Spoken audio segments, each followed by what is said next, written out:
Para saudara dan saudari yang Tuhan cintai, selamat pagi dan selamat bertemu lagi dalam Renungan Harian edisi hari Selasa tanggal 10 November 2020. Hari ini gereja merayakan peringatan wajib Santo Leo Agung, Paus dan Pujangga Gereja.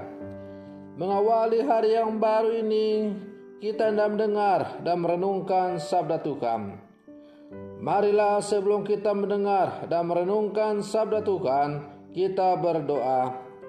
Dalam nama Bapa dan Putra dan Roh Kudus. Amin.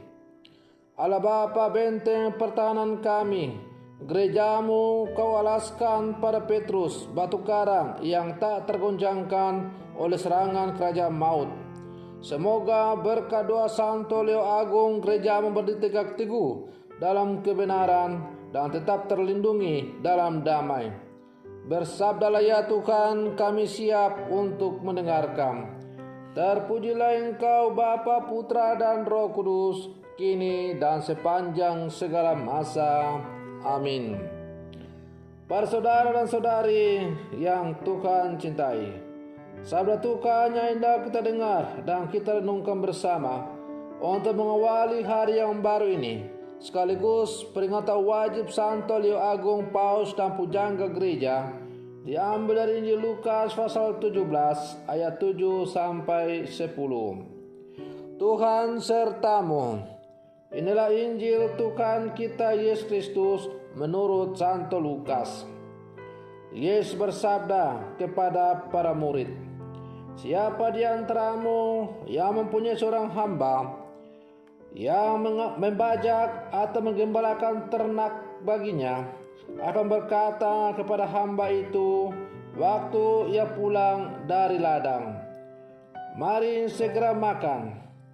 Bukankah sebaliknya ia akan berkata kepada hamba itu, 'Sediakanlah makananku, ikatlah pinggangmu, dan layanilah aku sampai aku selesai makan dan minum. Dan sesudah itu engkau boleh makan dan minum.' Adakah ia berterima kasih kepada hamba itu karena ia telah melakukan apa yang ditugaskan kepadanya? Demikian juga kalian, apabila kalian telah melakukan segala sesuatu yang ditugaskan kepadamu, hendaklah kalian berkata, 'Kami ini hamba-hamba yang tak berguna. Kami hanya melakukan apa yang harus kami lakukan.'" Demikianlah Injil Tuhan. Para saudara dan saudari yang Tuhan cintai, berpikir dan bersikap positif berdampak bagi ketenangan dan kesehatan jiwa dan raga. Yesus pernah mengingatkan para rasul agar memikirkan apa yang baik untuk terciptanya damai sejahtera, kesejahteraan lahir batin. Kesejahteraan lahir batin tidak terlepas dari habitus mewartakan dan memberitakan kabar baik dan ajaran yang sehat. Tetapi engkau beritakanlah apa yang sesuai dengan ajaran yang sehat, kata Rasul Titus. Sebuah ajaran yang sehat pasti menaruh penghargaan akan yang lain, menyimpan kebijaksanaan, ketulusan, kesetiaan, ketekunan dalam iman dan karya. Ajaran sehat mengarahkan manusia pada tindakan yang sehat pula sebagai jalan untuk memuliakan Allah. Para saudara dan saudari yang Tuhan cintai, salah satu tindakan yang sehat yang dikagumi Yesus ialah sikap rendah hati dalam menjalankan segala pekerjaan. Yesus mengingatkan kita agar senantiasa rendah hati dan bersikap sederhana dalam melaksanakan tugas-tugas kita. Apabila kamu telah melakukan segala sesuatu yang ditugaskan kepadamu, hendaklah kamu berkata, 'Kami ini hamba-hamba yang tidak berguna. Kami hanya melakukan apa yang patut dilakukan oleh seorang hamba.'" Para saudara dan saudari yang Tuhan cintai, benarlah kita ini hanyalah seorang hamba-hamba yang tidak berguna.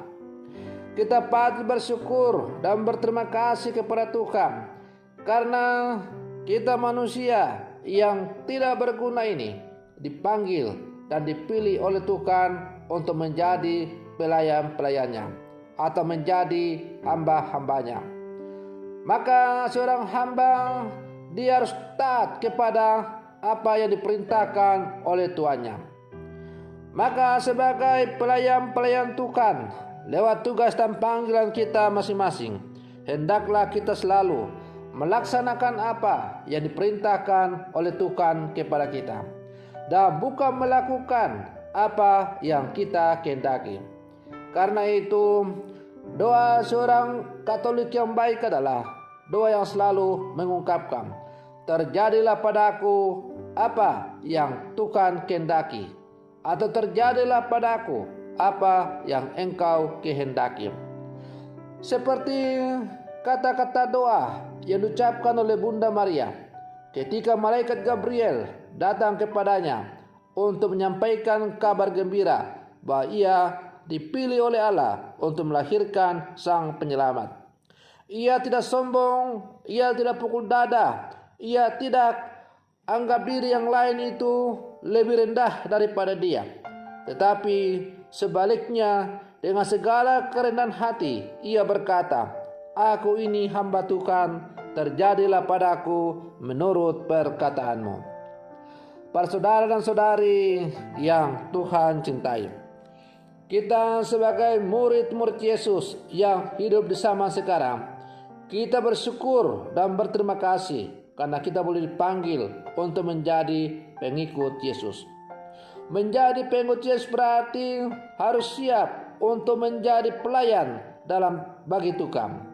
Dan menjadi pelayan bagi Tuhan berarti siap untuk melaksanakan segala sesuatu yang Tuhan perintahkan kepada kita, dan melaksanakannya dalam kehidupan kita yang konkret.